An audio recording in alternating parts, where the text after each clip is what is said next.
Don't be drawing crosses. The demons are not impressed with drawing crosses, I'll assure you. They'll spit in your face just as readily over that as they would in the others.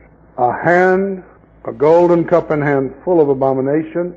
On her forehead is written, Mystery, Babylon the Great, mother of harlots and abominations of the earth. And the Roman Catholic system goes directly back to Babylon. The Masonic Lodge and the Eastern Star go directly back to Babylon.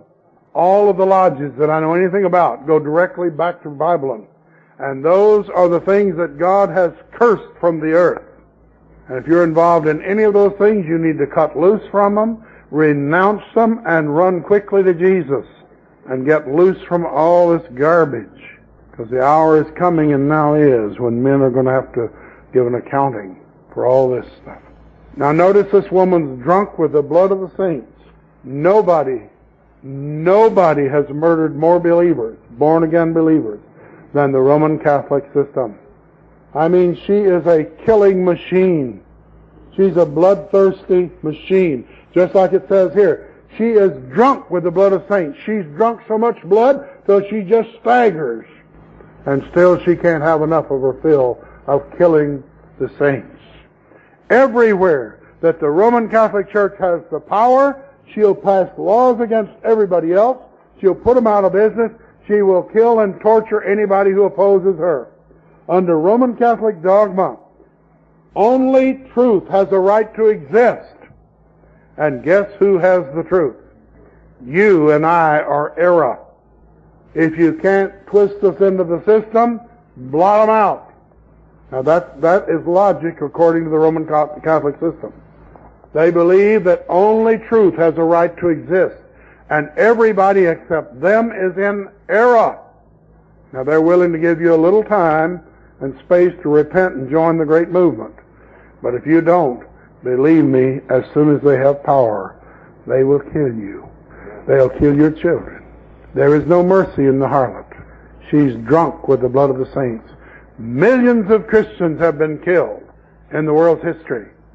Many of them by pagans and barbarians. But the Catholic Church has killed far more than any barbarian empire ever dreamed of killing. She has dreamed up more horrible things, more horrible ways to put people to death than has ever been in the world history. She is the arch murderer of murderers. She's the blasphemer. She's the one who exalts Mary and the saints between people and Jesus Christ so they cannot get to Him. She teaches people to abase themselves and fall before dumb idols that cannot speak, and behind which are demon spirits which infest the people and press them further from hope. She's the one who concocted the lie of purgatory. She's the one who gets them going round and round the beads trying to get help. She's the one who has done all of these terrible things, both in her churches and in every nation that she leeches onto. She sucks them dry. She's drunk with the blood of saints. She has no redeeming qualities whatsoever. I get so sick and tired of these people saying, oh, but you know they build hospitals and they build orphanages. Well, they need to build orphanages because all their priests are called Father and they're single. But they're called Father for a good reason. They need the orphanages to take care of what's going on. It's an abomination. It's vile. It's wicked. It's ungodly. They need hospitals because they make more people sick than anybody I know. There's more demonic infirmity spirits than we've ever dreamed possible, infecting people who've come out of the Roman Catholic system. That system teaches suffering as a virtue. Their saints are martyrs, masochists, loving to suffer for humanity. It's a perversion. It's a wicked, demonic perversion. And the people coming out of that system have all kinds of hangovers in that. Just for an example, there's a saint called Saint Catherine. One of the ladies in our church happens to be named Catherine. That was one of her names. By the way, when you get confirmed in the Catholic Church, every name they name you after a saint, you get a demon spirit by that name in you. When the priest, in preparation for baptizing that baby, anoints it with oil, he puts a demon in it. When he puts salt on his tongue, he puts a demon in it. When he puts holy water on, he puts another one in it. And that's the way it is all the way through. Every sacrament loads you with demonic spirits. Because they have nothing else to deal in, people. They have no blessings to give. Their blessings are cursed. There is no way the Roman Catholic Church can bless anything. I don't know how many people I found with throat trouble because their throats had been blessed with candles on St. Blaise Day or something. Ask any Catholic, they'll tell you. But St. Catherine, this lady, somebody stood up and said they'd researched about St. Catherine. She was a martyr in history. Whether it's a fable or not, you can't tell because the Catholics make up everything they want to go along with their stories. But anyway, she was supposed to have been a martyr for the faith, and they tortured her, they put her on the wheel, they rolled her through the street, and they tore her apart finally.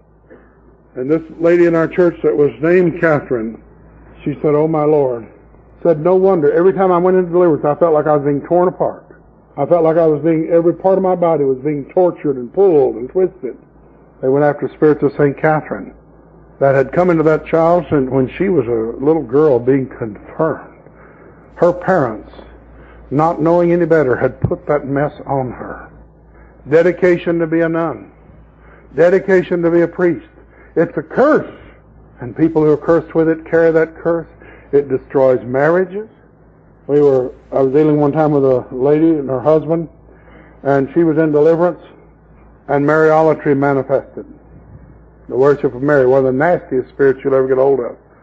He turned and looked at me and he said, "I hate you, but I hate him worse." Said he ruined her. She was never supposed to be married. She was dedicated to me. They got married and had a child. In the demon's eyes, she was ruined. But he said, "We're going to kill this brat she's carrying. We're going to kill it." But he didn't. But he would have. They're vicious, and the parents put those things on the children without even knowing it. What are they doing? The blind are leading the blind. Both are going in the ditch. This scarlet harlot has no redeeming virtues. She is a total wipeout. She's an abomination of abominations of the earth. She's the mother of harlots. Other systems have sprung out of her, and her filth and her abomination. Drunk with the blood of saints and with the blood of the martyrs of Jesus. And when I saw her, I wondered with great admiration. What he means is, I was filled with awe. I was awestruck. I could not believe the horror of what I was seeing. Didn't mean he admired her in the sense, "Oh, what a wonderful gal." It was just, it's hard to believe. And then the angel said, "Why did you marvel? I'll tell you the mystery of the woman and the beast that carries it. Has 7 heads and 10 horns. The beast which you saw is not, and shall ascend out of the bottomless pit and go into perdition. They that dwell on the earth shall wonder, whose names are not written in the book of life from the foundation of the world, when they behold the beast that was and is not and yet is. And here's the mind that has wisdom. The 7 heads are 7 mountains on which the woman sits. There's 7 kings.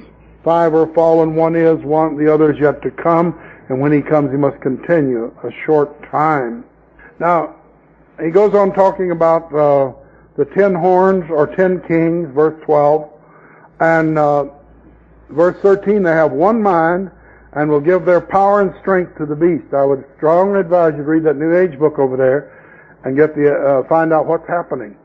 You would be surprised how many intellectuals, brilliant people in the world's mind have already begun to focus together and think alike, moving toward the one world system.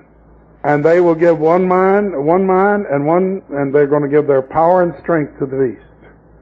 The Antichrist shall rise on the wings of the surrender of the world rulers.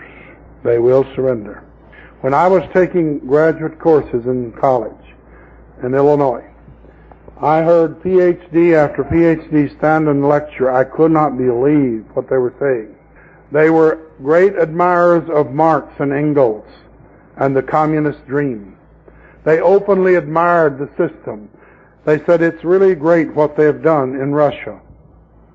Our system is falling apart. Everything has been tried. Nothing has worked. Nationalism has failed. Democracy has failed. Republics have failed. Karl Marx had a good idea. Then they went on to say this: what the world really needs is for one man to come on the scene of the world who will be able to take charge of the United Nations and work out a solution for all our problems. They talked about the Superman. I sat there and I thought, my, you're doing it already. You're setting the stage. You're getting ready for what's coming. Friend, this was 15, 20 years ago. They're a lot further down the track now.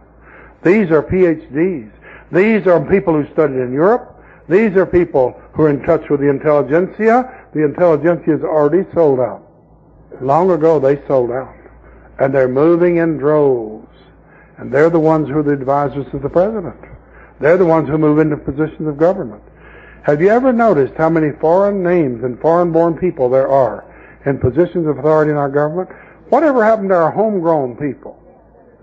We got to import them from Russia or Germany or somebody? Real strange, huh?